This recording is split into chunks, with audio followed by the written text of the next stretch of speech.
Good day. I am Qaanitah Hunter, and you are listening to the Ballot Box. The people themselves will lead from the front because the ANC has sold out the people of South Africa. For the first time ever, the DA has a candidate in every single ward in the country. Let us now go out there and take back our towns and our cities.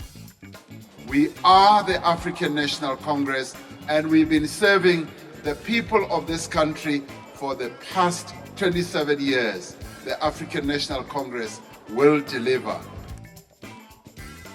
In this week's episode of the Ballot Box, we discuss the important issue of the independence of the Electoral Commission and the consequences of sustained attacks on the IEC. We venture into whether the IEC scored own goals related to its failed Constitutional Court bid to postpone elections. We talk elections myths and how it is not true that not voting is a vote for the ANC. We end the discussion about coalitions and how the current fat and sit agreement does not work. But we don't only talk problems. We unpack a possible solution to regulate coalitions, which is a major part of the 2021 municipal elections. My guest today is Tselane, who is the Executive Chairman of the Institute of Election Management Services in Africa and the former Vice Chair of the Independent Electoral Commission. Thank you for joining us, Brateri. Thank you very much for having me. I don't know if you remember, we were once having coffee and someone came up to you and recognized you as the elections man. Does it happen often that you are referred to as the elections man? Well, it's a title that I've come to be familiar with. Quite a number of people associate me with the electoral processes, largely because I've been the spokesperson of the commission, and I have, since I left the commission, also continued doing the same work that I'm doing on elections, and therefore I'm associated largely with elections, and I think all other work that I have done seems to have disappeared, and the only one that has remained is the elections, but I don't mind that. It's definitely a great thing to be known for. So how does it feel not to be in the thick of things in this year's municipal elections? Well, at first I was feeling a little bit nostalgic, particularly in 2019 because I had just left the commission. But now I'm feeling much more comfortable, especially when I see the kind of the challenges that the commission is confronted with from time to time. I feel relieved that I'm not part of them and not dealing with all those challenges that they're facing. I mean, it really is unimaginable the amount of pressure that the Commission might be undergoing now to hold an election with such a short planning period, and then more so under the COVID-19 environment. Yeah, it's been very difficult for them. I mean, their preparations has been interrupted by so many events. At first, some of us called for the elections to be postponed based on the COVID conditions, and the commission listened to those voices and then appointed Justice Moseneke to come up with a report to assess the conditions as to whether they are conducive to free and fair elections. And as we all know by now, Justice Moseneke did submit his report, and in that report also believed that the current conditions were not suitable for free and fair elections. So I think their preparations were, as a result, interrupted by that particular process because they genuinely believe that there was a possibility that the Constitutional Court was going to postpone the elections. So when the Constitutional Court did not do so, it put their plans into disarray, and they had to go back now to the drawing board to try to deal with the issues. But also what was even more difficult was the fact that the Constitutional Court issued only its order without clarifying its whole judgment. And then that also created confusion because the order on its own was subject to different interpretations. So those are some of the factors that made it extremely difficult for the Commission to prepare for these elections. There was a conversation when the IEC went to the Constitutional Court and then the subsequent judgment that really put things into disarray was that they should not have gone to the Constitutional Court in the first place. And the matter of postponing the elections, or rather extending the term of this administration, was meant to be Parliament's job. Yeah, that's true. In fact, I also believe that they should have gone to to Parliament to get at least approval from from Parliament, because it was very clear that Section 159 of the Constitution would require some kind of a constitutional changes or amendment in order to allow for the elections to be postponed.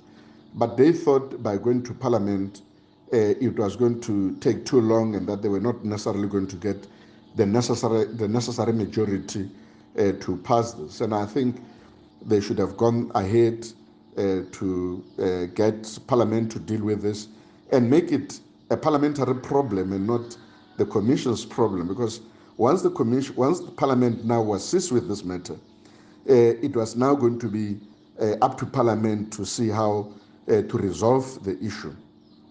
But by second guessing Parliament, they made a mistake, and then they went to the Constitutional Court. They thought it was possible to get an agreement from the 11 judges sitting in the Constitutional Court, only to find that that also did not work out. As we all know now, that the Constitutional Court did not agree with the postponement of the elections, and they basically maintain that the Commission should have this within a constitutional stipulated period. Yeah, and I mean, obviously now they were forced to hold the elections before the 1st of November. It's now on track. There was that voter registration weekend, the reopening of the voters' roll, you could register.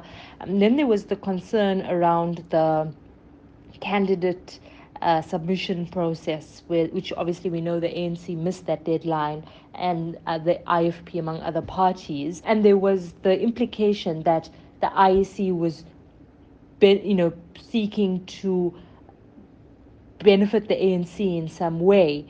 And in your experience, have you seen such levels of attacks against the independence and integrity of the IEC as we have seen this year?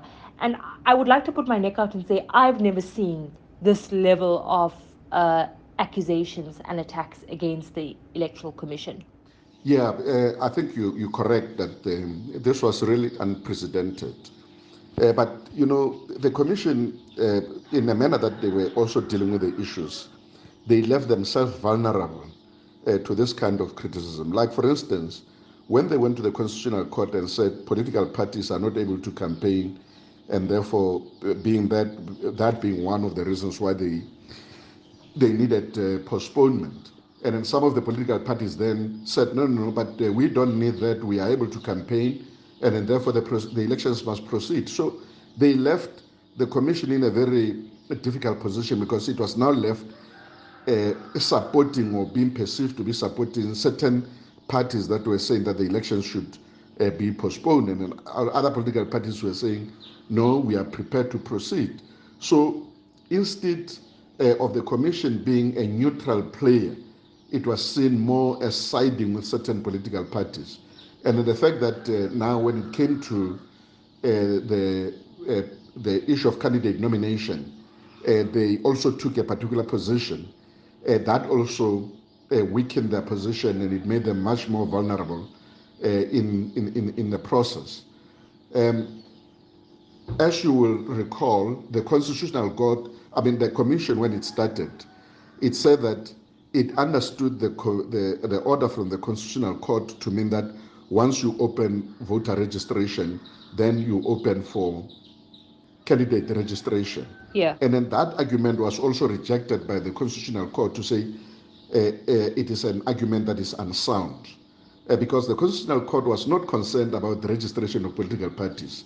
It was only concerned about voter registration, and it had allowed it had created or rather nullified the proclamation of the date of the elections in order to allow for voter registration, not necessarily the candidate nomination, but also the Constitutional Court, and not on the basis of the argument that was advanced by the Commission, said that in any case, because their concern was not about candidate nomination, the Commission, in any case, in terms of the Electoral Commission Act, Section 11, it is still empowered, that provision, to be able to amend the election timetable. So they were saved by that particular aspect in the Electoral Act, Section 11, which basically empowers them to amend the election timetable. But the logic that they had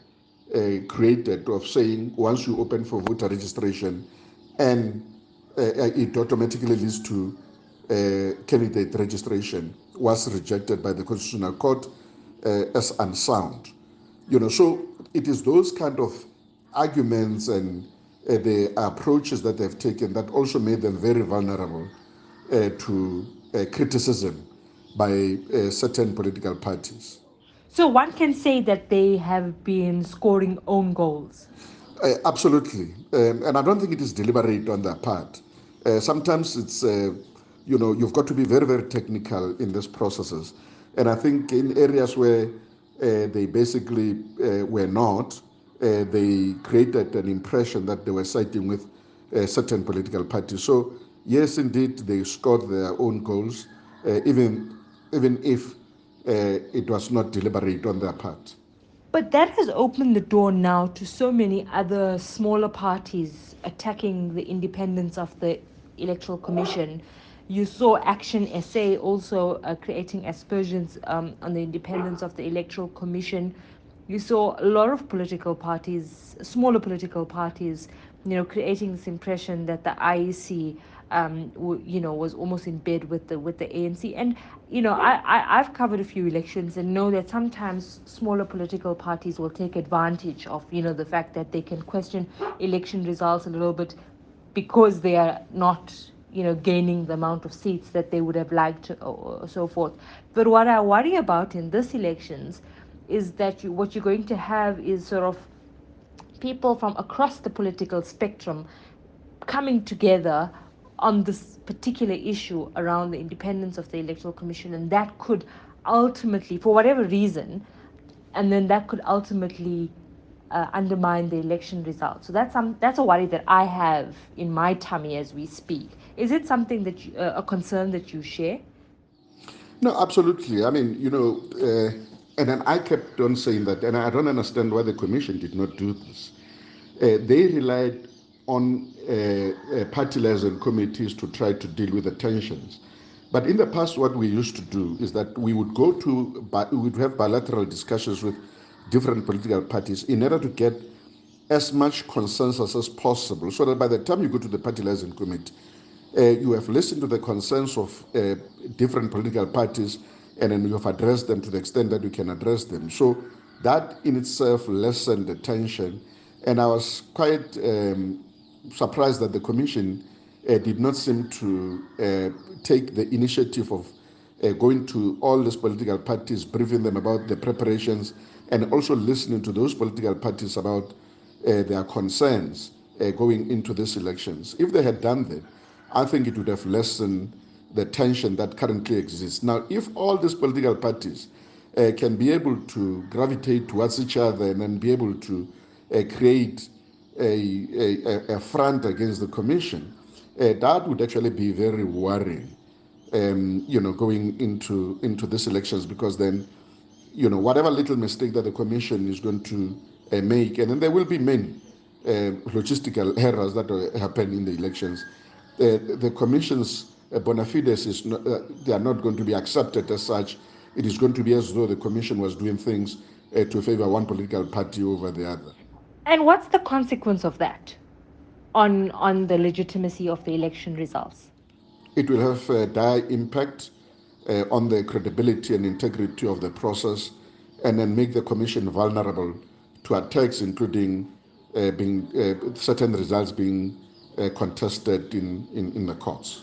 I mean, the IEC has, since the '94 elections, prided itself on the fact that it delivers election results that are not disputed, and that maintain its integrity, and the IEC has defended its election results and the independence of the organization, and I worry that this election might be venturing into new terrain.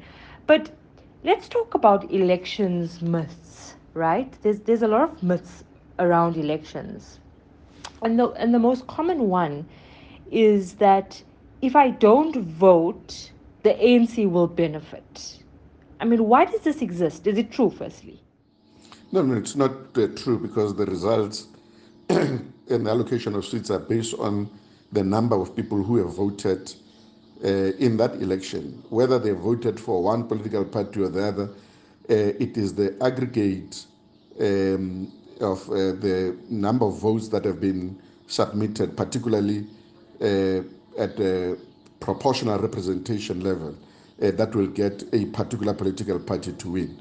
So non-voting is not a vote at all, and then no results will be going to any party if you have not participated in the elections.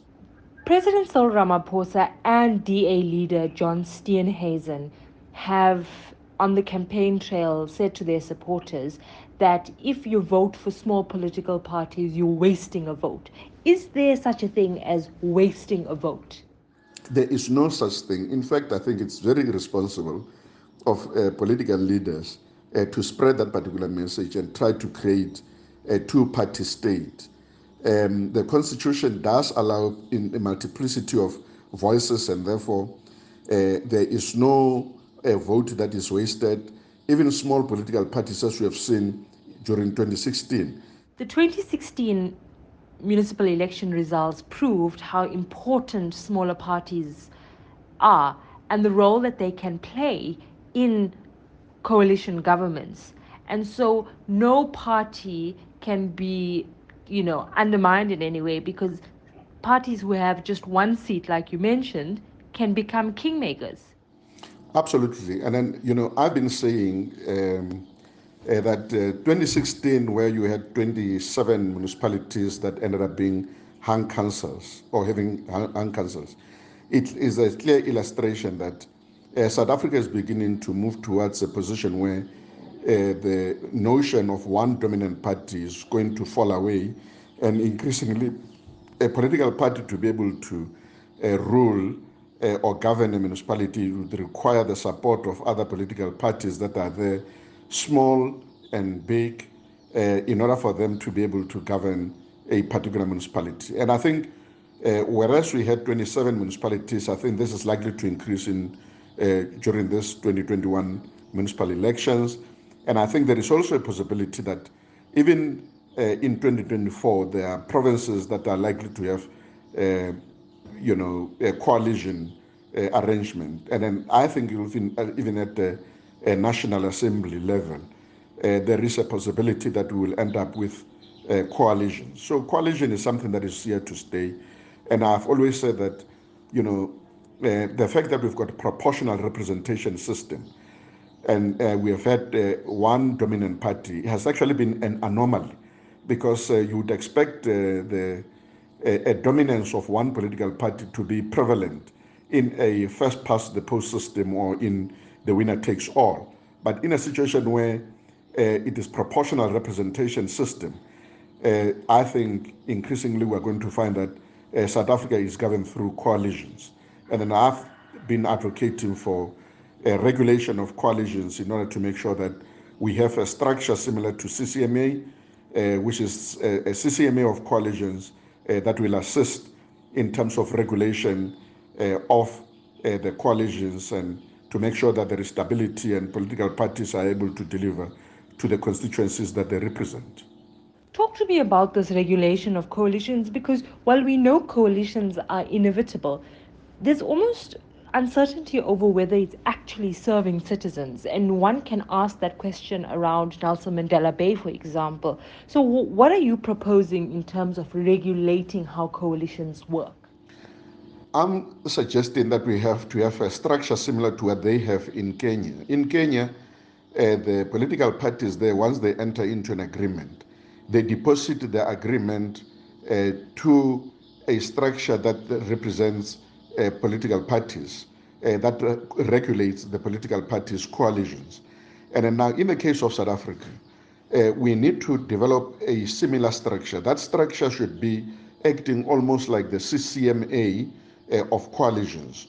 And then it is the structure where the agreements will be deposited, and the agreements must always contain the minimum service delivery programs, so that political parties that enter into relationship, they know what is the basis of their relationship, that it is for the benefit of the constituencies that they represent, and that it is not going to be easy for them to get out of the relationship. The current arrangement is what regrettably one can call a fat and sit, where a person, lives with someone, and then whenever they feel that they are comfortable or they are no longer happy in that relationship, they just pack and go.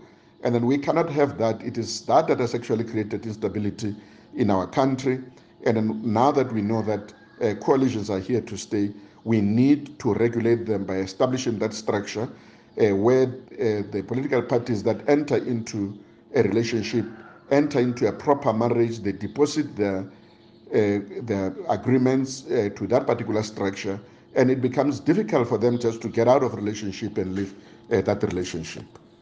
I love the term fought and sit coalitions because that's exactly what it is. And we never really know what happens in the talks leading up to the announcement of coalition. So after November 1, for example, there will be these high level talks between leaders of political parties, not even those who actually going to sit in the councils, higher level discussions. And public doesn't really know what is the basis of these marriages of political convenience. And it becomes very little to do with service delivery than it has to do with, personal political ambitions. And it has very, very devastating impact on the citizens when the political agreements is not about service delivery and it is about, other political issues. Absolutely. I mean, look at the Western world, Western Europe in particular. I mean, Germany and many other countries in that part of the world have had coalitions since 1945. Now, there is stability in those areas, in spite of the fact that they've got coalitions. What is the basis of that stability? It is because there is a proper arrangement and agreement for those coalitions to work. And in our context, the fact that the coalitions did not work, it is largely because we've got a very loose arrangement, and as you've correctly pointed out, which are really based on personal ambition and interest, and then a person or party enters into a relationship and can live as and when it wants to. And that begins to affect the stability of the municipality and service delivery programs in that particular municipality. So once we now have a proper regulation, you've got a structure, it is going to be difficult for political parties just to go in and out of relationship and affect the whole service delivery processes in that particular municipality. So, who can set up this regulatory body? Is it COGTA? Are you lobbying COGTA? Are you lobbying political parties in parliament? Who has the authority to set this up? The political parties in parliament must pass a legislation that is going to regulate, that is going to create a body that is going to regulate this kind of relationship. I think, at first, and then you saw this happening in Gauteng, where the MEC thought that by-election would resolve instability in a particular municipality. Like, if, for instance, in Tselane, he dissolved that municipality and wanted to go through a by-election in order to try to deal with the situation. But there is no guarantee that once you go to a by-election, it is going to produce a different result. It could still end up with a situation where you've got a coalition arrangement or no party with outright majority. And then now I'm saying it's going to be even more difficult now when it comes to the provinces, where now you've got provinces that are also under coalition or even at a central government level where now you've got a coalition. You can't now say that let there be a by-election in order to try to resolve this issue. So there is a need to come up with innovative ways of trying to deal with this other than trying to resolve impasse or a hung council through a by-election. So Parliament has got a responsibility to pass that legislation and make sure that it is a legislation that is going to be for the interest of the constituencies in those different municipalities, because it is in the interest of everybody that there is service delivery, that there is stability, and that people are able to get what they expect from local government. Absolutely. Mr. Tselane, as we wrap up, I just wanted to talk to you about voter apathy. And this is something that has also been worrying me when I analyze the political landscape. There is this myth that persists that voting doesn't change anything. And that's why people are, for the lack of a better word, gatfol with local politics, and they are opting to stay away. Why is this something that also concerns you?